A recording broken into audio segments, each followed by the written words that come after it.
Hi friends, ಇವತ್ತು ನಾವು ಕರಿಬೇವಿನ ಖಾರ ಹೇಗೆ ಮಾಡ್ಕೊಳ್ಳೋದಂತ ನೋಡೋಣ. ನೋಡಿ, ಕರಿಬೇವನ್ನ ಚೆನ್ನಾಗಿ 2 ಸತಿ ಉಪ್ಪು ನೀರಲ್ಲಿ ತೊಳ್ಕೊಂಡು ಈ ರೀತಿ ಸ್ವಲ್ಪ ಬಟ್ಟೆ ಮೇಲೆ ಆರಾಕಿ ಸ್ವಲ್ಪ ನೀರೆಲ್ಲ ಬಿಟ್ಟ ನಂತರ ಈ ರೀತಿ ಕಡಾಯಿನಲ್ಲಿ ಹಾಕ್ಕೊಂಡು ಹುರ್ಕೋಬೇಕು. ನೋಡಿ, ಈ ರೀತಿ ಹುರ್ಕೋಬೇಕು. ಈ ಕರಿಬೇವಿನ ಖಾರದಿಂದ ತುಂಬ ಬೆನಿಫಿಟ್ಸ್ ಇದೆ.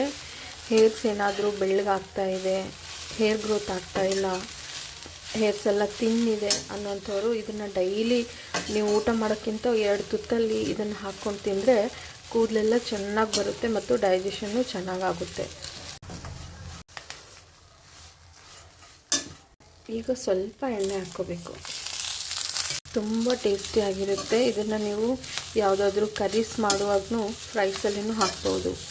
ಇಲ್ಲ ಅರ್ಜೆಂಟಲ್ಲಿ ಏನಾದರೂ ಚಿತ್ರಾನ್ನ ಮಾಡ್ಕೊಳ್ಬೇಕಂತಂದರೆ ಈ ಪೌಡರ್ನ ಹಾಕಿ ಸ್ವಲ್ಪ ಎಣ್ಣೆಯಲ್ಲಿ ಹುರಿದು ರೈಸ್ ಕಲಿಸ್ಬಿಟ್ರೆ ಆಯಿತು, ಚಿತ್ರಾನ್ನ ಆಗಿಬಿಡುತ್ತೆ. ಸಾಕು, ಇಷ್ಟು ಫ್ರೈ ಆದರೆ ಸಾಕು. ಇದನ್ನು ತೆಕ್ಕೊಳ್ಳೋಣ.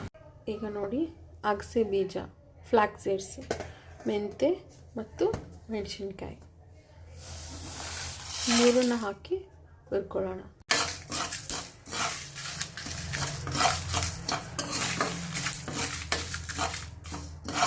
ಇಷ್ಟು ಸಾಕು ಹುರಿಯೋದು. ಈಗ 2 ಸೇರಿಸಿ ಫ್ರೈ ಮಾಡ್ಕೊಳ್ಳೋಣ. ಈಗಿಂದ ಸ್ವಲ್ಪ ಎಣ್ಣೆ ಹಾಕೋಣ.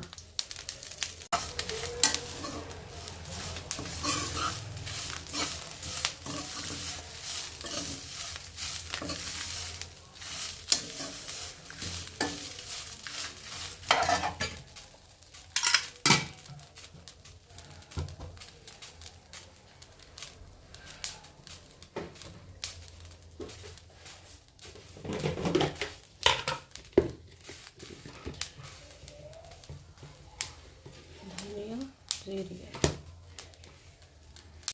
ಇದು ಧನಿಯಾ ಮತ್ತು ಜೀರಿಗೆ ಪೌಡ್ರು. ಇದೇ ಹೀಟಲ್ಲಿ ಇದು ಸ್ವಲ್ಪ ಇದಾಗ್ಬಿಡಲಿ. ಇದು ಸ್ವಲ್ಪ ತಣ್ಣಗಾಗಲಿ ಮಿಕ್ಸಿ ಹಾಕ್ಕೊಳ್ಳೋಕ್ಕೆ. ಈಗ ಮಿಕ್ಸಿ ಜಾರ್ಗೆ ಹಾಕ್ಕೊಳ್ಬೇಕು. ತದನಂತರ ಬೆಳ್ಳುಳ್ಳಿ ಹಾಕಬೇಕು.